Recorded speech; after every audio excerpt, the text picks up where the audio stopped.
Bonjour, bienvenue dans cette série de vidéos dans laquelle je cherche toujours mon agent pair programmeur pour mes projets de dev.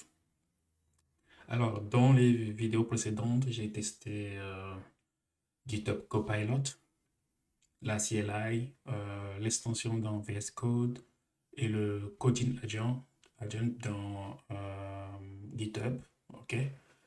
Euh, Dans la dernière vidéo, je pense que vous avez remarqué que j'ai commencé à tester Claude depuis que Anthropic a fait un partenariat avec Azure. Euh, Pourquoi? Parce que j'utilise beaucoup Azure.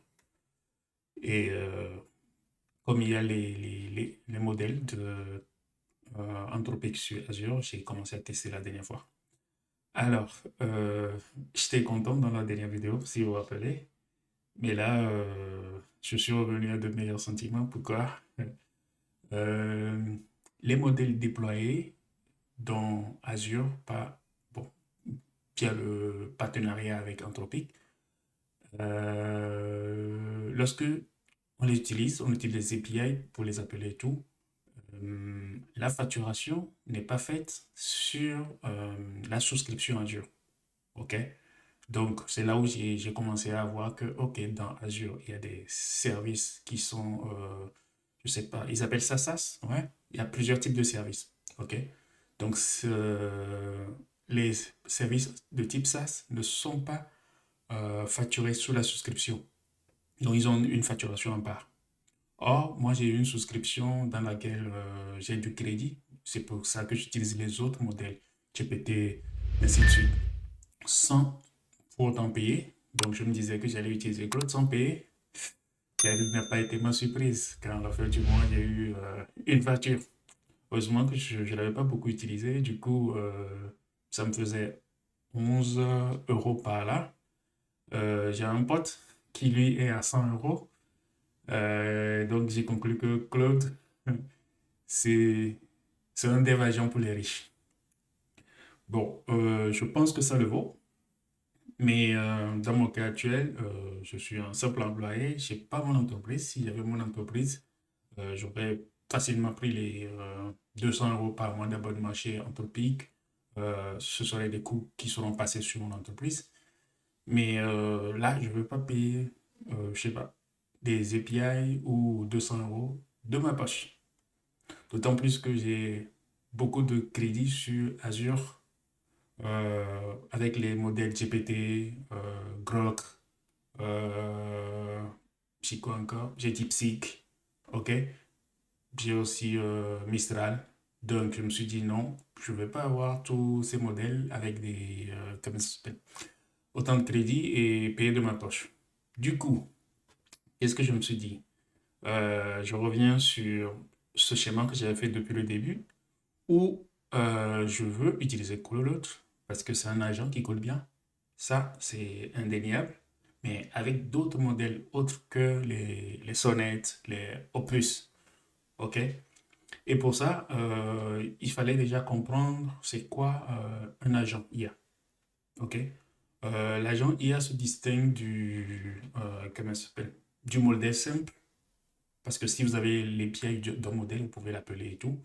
Vous l'appelez, vous lui envoyez une réponse, une requête plutôt, et il vous répond. Allez, typiquement, je vous montre dans mon playground. Comme ça, l'explication sera plus claire. Alors, Firefox. Voilà. Du coup, ici, voilà mon déploiement sur Azure. Je suis sur le modèle, je ne suis pas sur un agent, ok? Je suis sur le modèle. Donc, si je lui dis hello,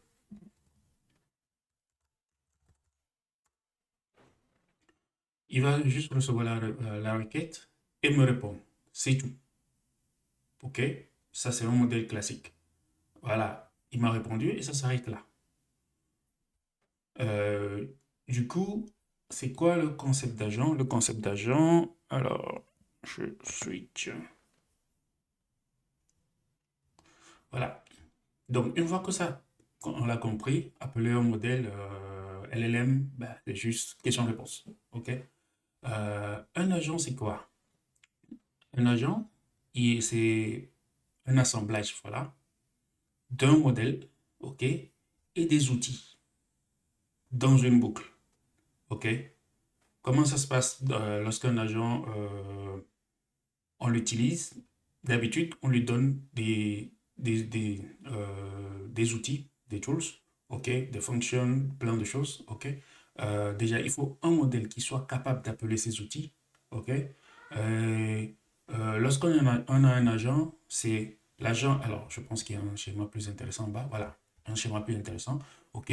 On a, par exemple, Claude Cos, un agent, on a le modèle, on a les outils. Les outils, c'est quoi? Éditer un fichier, aller chercher des choses sur Internet, aller regarder des infos dans une API. OK? Donc, le modèle seul, on peut juste lui donner un agent, on lui dit, je veux aller rechercher des infos sur Internet, il va aller rechercher et c'est tout. Maintenant, lorsqu'on a un agent, c'est une boucle dans laquelle l'agent fait un raisonnement, OK, par rapport à ce qu'on lui dit de résoudre, et il appelle le modèle qui appelle les outils jusqu'à ce qu'il arrive à résoudre le problème initial.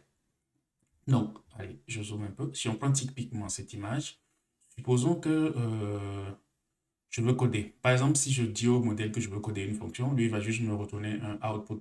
Il va dire, OK, pour coder cette fonction Go, voilà ce qu'il faut faire, voilà le code. Moi, je vais le copier, aller le coller. N'est-ce pas? Ça, c'est pas un mode agent. En mode agent, si je prends Claude Code par exemple, ou bien Copilot, je lui dis, je veux coder cette fonction. Si je dis une addition, il va dire, OK, c'est quoi les plans pour coder une addition? Il va faire le plan. Maintenant, il va appeler le modèle qui va lui dire, OK, ben, pour écrire le code, tu as besoin de créer un fichier. Donc, il faut un outil pour créer un fichier. Tu as besoin d'écrire dans le fichier. Tu as besoin de lire les fichiers qui sont déjà dans le projet pour savoir comment le structurer. Donc, ça veut dire qu'il faut un outil pour lire, ainsi de suite. Donc, c'est après avoir appelé tous ces outils, fait toutes ces actions, que l'agent va dire, OK, ben, on est arrivé à la fin.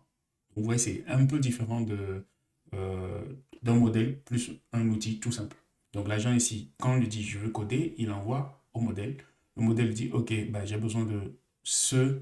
Déjà, l'agent, avec le prompt engineering qu'il a au niveau système, ben, il sait que, il doit résoudre le problème jusqu'à la fin. Donc, en appelant le modèle, il enrichit le prompt de l'utilisateur avec son contexte. OK, donc Claude, il est bon dans ça. Et le modèle va lui dire, bah, j'ai besoin d'un outil pour lancer la commande. Par exemple, go run pour voir si le serveur marche bien, s'il a fini le code. J'ai besoin de lire, voilà, c'est un outil, euh, lire. J'ai besoin de rechercher sur Internet comment la librairie que je vais utiliser fonctionne. Donc, euh, il renvoie ça à code à Claude. Vous voyez un peu? Il n'envoie pas ça à l'utilisateur. Parce que lorsqu'on utilise un modèle, simplement en mode non agent, si on lui envoie une réponse, il nous répond, nous, l'utilisateur, directement. Et c'est à nous de faire l'action. Mais quand on utilise un agent, on envoie l'information à l'agent qui agit à notre place. Il envoie le message au modèle. Le modèle répond et lui se dit, ah, l'agent lui dit, voilà, le modèle lui dit, j'ai besoin d'un outil. Ben, lui, il va invoquer l'outil, prendre la réponse de l'outil euh, et renvoyer ça au modèle pour lui dire, OK, voilà, tu voulais lancer cette commande, je l'ai lancée, voilà le résultat. Le modèle va dire, ah tiens, OK, voilà ce que j'avais fait, voilà ce que ça donne comme résultat. Ainsi de suite, jusqu'à ce que lorsqu'il n'y a plus d'outils à exécuter, bah, c'est la fin de l'exécution. Et maintenant, l'agent répond à l'utilisateur.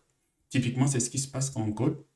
C'est ce qui se passe si on fait n'importe quel agent, on dit on veut programmer c'est pas un voyage et tout, ben, l'agent va faire tout ça. Il va aller chercher la liste des, disons, des destinations, des hôtels, ainsi de suite. Donc, il va aller regarder sur le web. Il va revenir. Il va dire, voilà la liste, ainsi de suite. Il va faire tout ça jusqu'à la fin. Jusqu'à ce que, lorsqu'il n'y a plus d'outils, l'agent sort de la boucle et répond à l'utilisateur. Donc, c'est un peu ça, le concept d'agent. Pourquoi je vous l'explique? Parce que c'est important pour la suite. Et voilà un peu à quoi ça ressemble.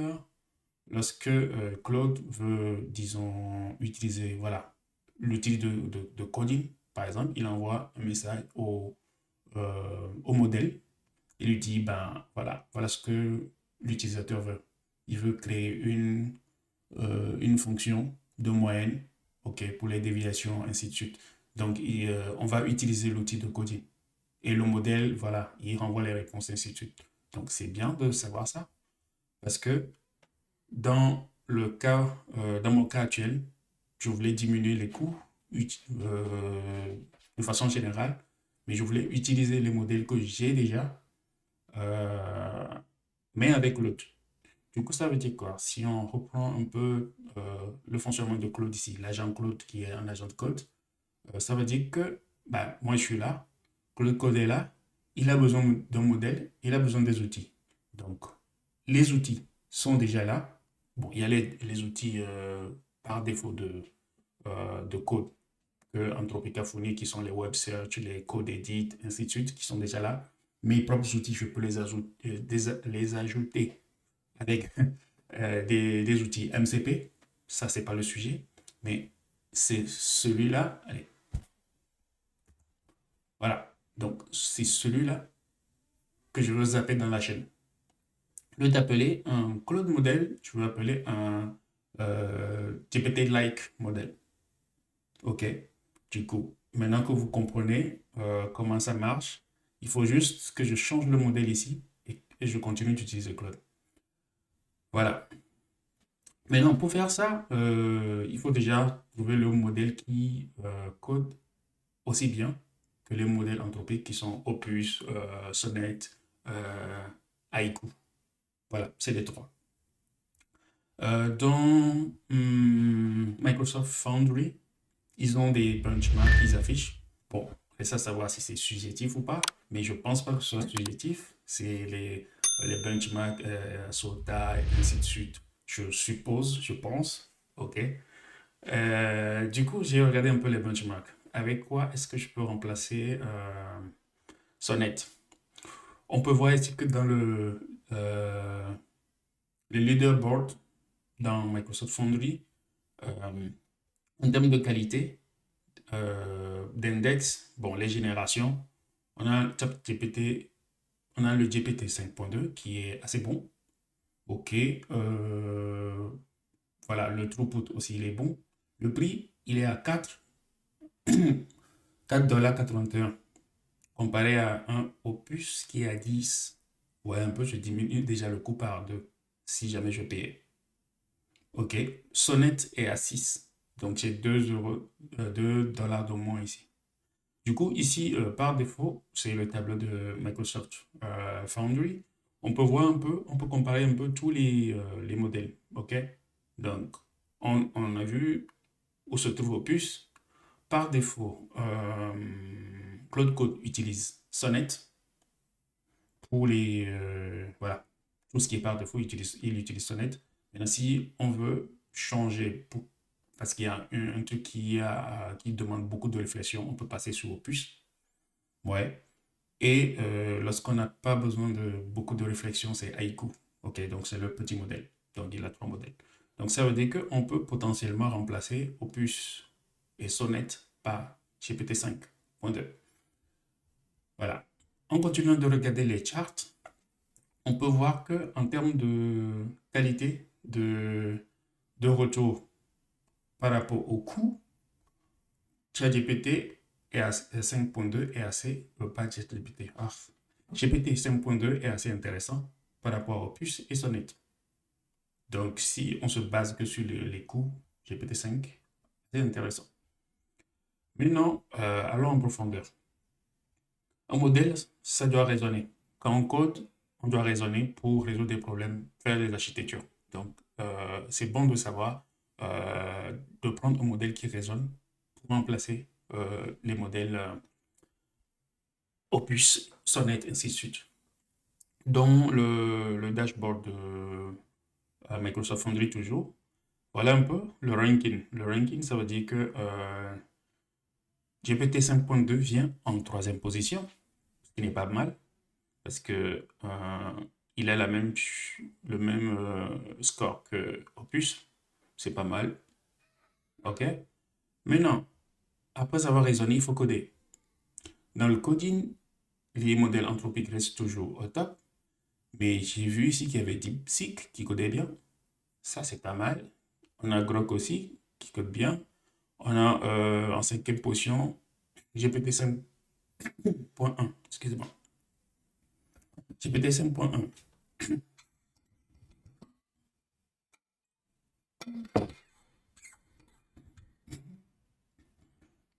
J'ai pas GPT 5.2.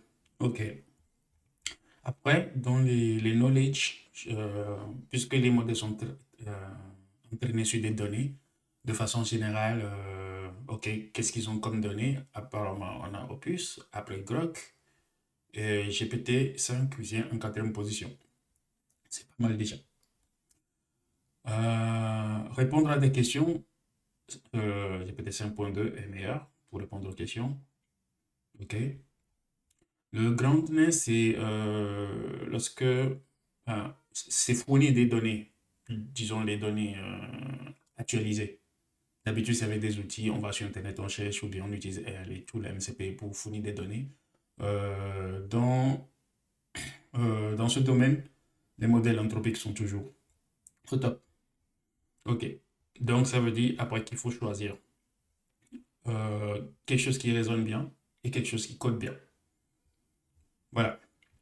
Donc, pour le choix, il va falloir croiser toutes ces données pour faire son choix.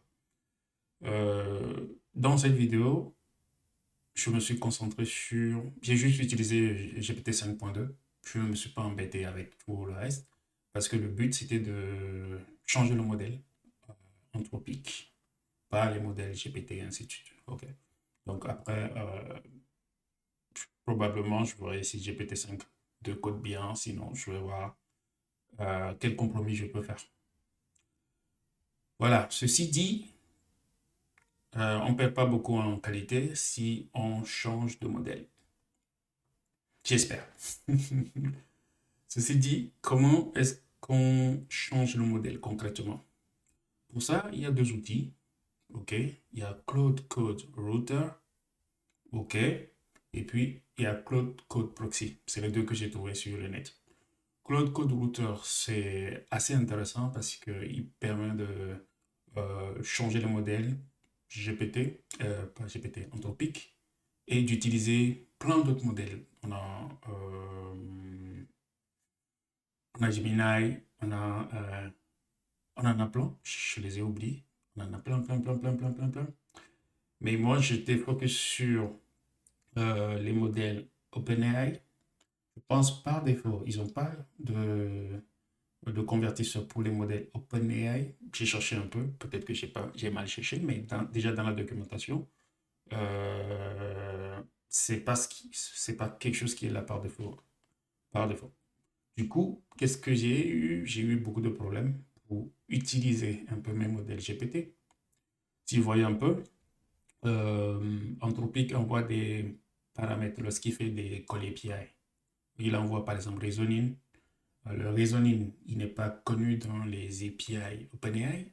Du coup, ça me fait plein de problèmes. J'ai lu un peu, il y a des transformers, mais il y en a pas des transformers pour OpenAI. Donc, ça veut dire qu'il faut coder ça soi-même. J'ai regardé un peu si les gens l'ont codé. J'ai juste remarqué que les gens utilisent plus le code router avec Gemini. Allez, on regarde rapidement. Euh, on regarde rapidement. Il est là. Voilà. On peut voir que il supporte beaucoup de modèles. Voilà. On a OpenRouter, DeepSeek, Olama, Gemini, Engine, Silicon Flow. Bah, ça, ce sont les providers. Mais on ne voit pas OpenAI. Du coup, pour OpenAI, c'est galère. J'avais commencé à écrire un transformer, mais je ne me suis pas pris la tête. Dans la doc, ils disent que tout ce qui est OpenAI, on peut faire ça, mais quand je le fais, j'ai des erreurs. Donc, je ne voulais pas me prendre la tête. Donc, j'ai cherché des alternatives. Concrètement, allez, je vous présente celui-là rapidement. Ce qu'on peut faire avec celui-là, c'est que on peut switcher un peu le modèle en disant Gemini, on peut utiliser Claude lui-même, on peut utiliser DeepSeek, Olama. si on est besoin local, on peut utiliser les modèles Google, les Gemini et ainsi de suite. Voilà, c'est assez intéressant. Ça donne euh, une diversité de modèles qu'on peut utiliser. Donc, ça veut dire que par défaut, il va envoyer tout sur DeepSeek Chat. OK. Pour les tâches en background, il va utiliser Ollama. Lorsqu'il réfléchit, il va utiliser le modèle DeepSeek Reasoner. Lorsqu'il y a un long contexte à gérer, il va plutôt utiliser Gemini. S'il faut chercher sur le web, il va utiliser Gemini Flash. Donc, c'est assez intéressant parce qu'on peut customiser par fonction. Parce que il faut chercher sur le web, des fois, il y a de grands contextes. Bon, voilà, c'est assez sympa. Ben, je l'utiliserai peut-être plus tard parce que c'est assez sympa de pouvoir chercher sur le web directement, à moins que moi-même je mets des MCP tools pour aller chercher sur le web, mais je verrai. Mais là, actuellement, mon but, c'est de changer le modèle OpenAI, pas OpenAI, Anthropic par d'autres modèles. Et actuellement, il me fait beaucoup d'erreurs. Je ne veux pas me prendre la tête. Donc, voilà, je suis passé sur Claude Code Proxy. Claude, Pro- Claude Code Proxy, lui, il est spécialisé que sur les API compatibles OpenAI. Donc, moi, j'ai Azure, donc c'est pareil. Euh, je suis passé sur leur dépôt. OK, c'est assez sympa. Je vous mettrai tous ces dépôts dans la description, comme ça vous pouvez aller voir les trucs. Je suis allé chez eux, c'est sympa, mais qu'est-ce qui se passe? Les API ont changé après GPT-4. Les API de OpenAI ont changé après, euh,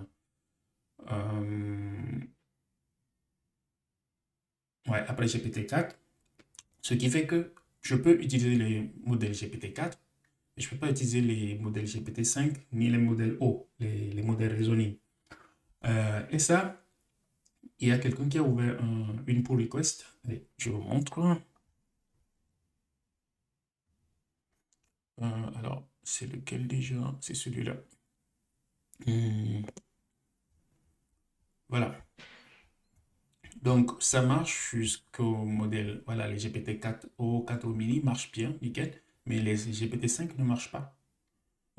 Ici, son principe est simple. Il change le modèle, le big model qui est Opus, par ce qu'on met dans la variable big model, le middle qui est Sonnet.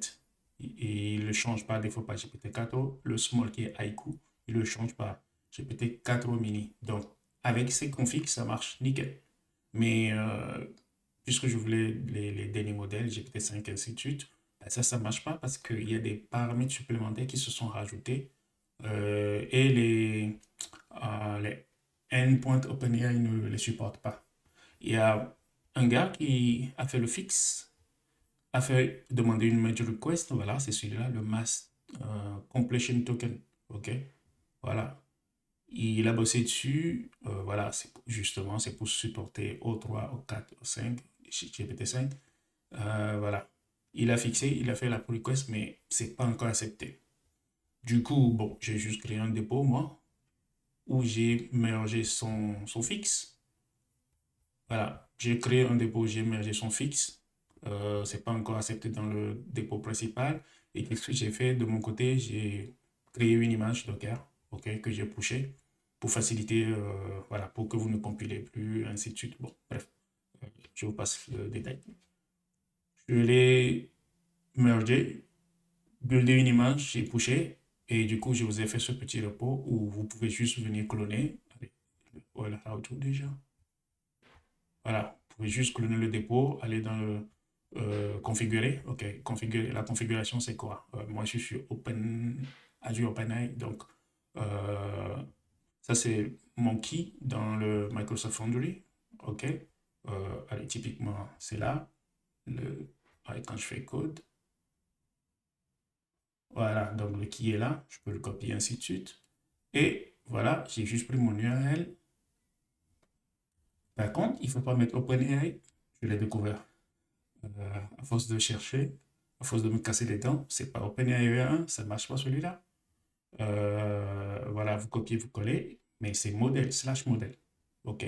Du coup, j'utilise 5.2 pour le big model, 5.2 pour le middle et 5 mini pour le small. Et ça marche bien, nickel. Je vais vous montrer ça pour terminer la vidéo. Allez, je vais dans mon VS Code. Voilà. Voilà. Donc, j'ai Claude Code. Donc, si je lance Claude par défaut, non, pas. Voilà, bon, je vous montre rapidement aussi le. Voilà, c'est un peu ça. OK. Lorsque vous clonez, vous avez ça, vous avez le Docker Compose. Ben, il n'y a pas grand-chose dedans, hein. Voilà, c'est juste mon image. Après, vous c'était votre point env. OK.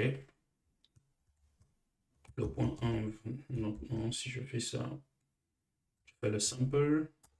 Ben, c'est ce que je vous ai montré. Donc, voilà un peu les modèles et tout. Vous pouvez aller la doc dans le dépôt original. OK.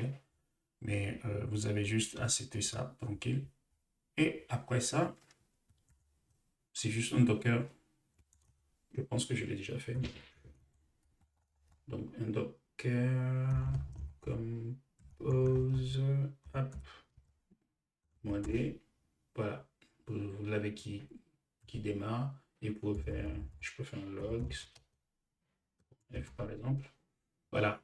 Voilà un bug. Il envoie les requêtes vers mon instance. Du coup, supposons que je lance Claude plutôt.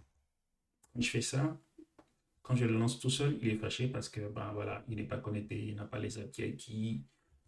Allez, je copie ici. Bon, je vais essayer de lui mettre une API qui pour voir ce que ça donne. Allez, je prends ça dans le. Allez, je fais ça. On va regarder les logs après. Je fais ça dans le README. Voilà, donc pour lancer, normalement, voilà, je fais quelque chose comme ça.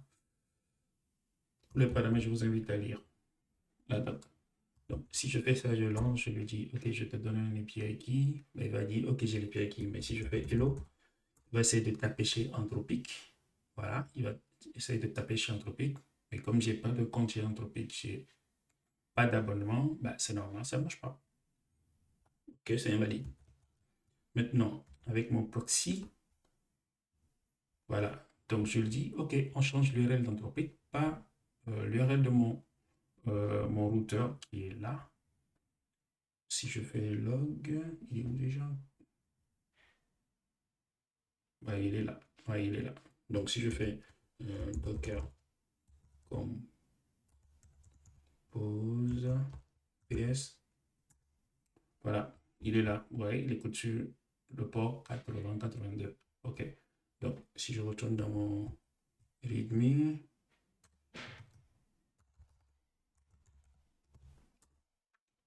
je fais juste une quête pour voir ce que je cherche.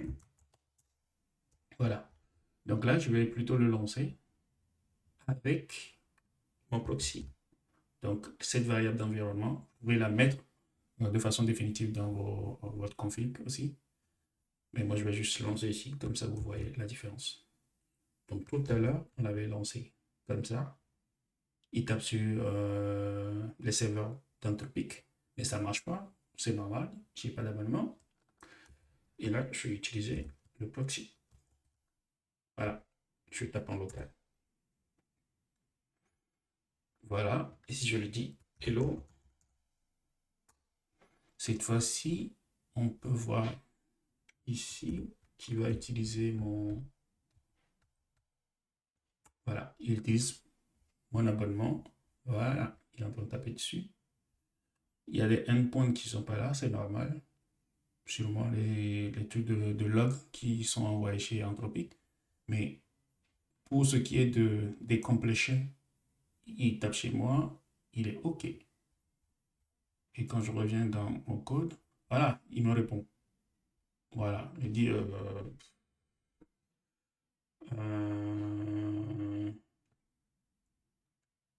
Qu'est-ce que je peux lui dire? Quelle est la structure? Quelle est la structure du code? Voilà, il va bosser. Donc là, je suis arrivé, j'ai atteint mon objectif. J'ai remplacé les modèles. J'utilise Claude Code. Je vais utiliser sa puissance, son système prompt et tout ça, ses capacités agentiques, mais avec des modèles GPT. OK? Et quand je serai en entreprise, ben, je paierai les 200 euros sans problème. Mais tant que je ne suis pas en entreprise, bon, je ne vais pas payer ça de ma poche. Et du coup, on revient là, on voit un peu, ouais, il tape sur, voilà, mais endpoint Azure, voilà, il fait le job, qu'est-ce qu'il me dit? Voilà, il est en train d'explorer le code, il lit, voilà.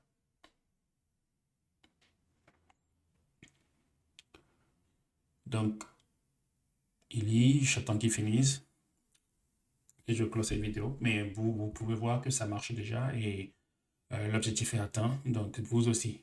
Si vous voulez changer le modèle anthropique, parce qu'il coûte super cher, c'est le plus cher du marché en tout cas, en termes euh, de pricing, c'est le plus cher. Vous pouvez changer, utiliser Gemini. Si vous utilisez Gemini, vous pouvez juste pas vous prendre la tête, utiliser un Claude Code Router. Mais si vous avez des soucis et que vous êtes sur du OpenAI-like, vous pouvez utiliser Claude Code Proxy. Voilà. Voilà ce que je voulais vous montrer dans cette vidéo. Merci d'avoir suivi jusqu'à maintenant et abonnez-vous à la chaîne. À la prochaine pour d'autres aventures Claude Code.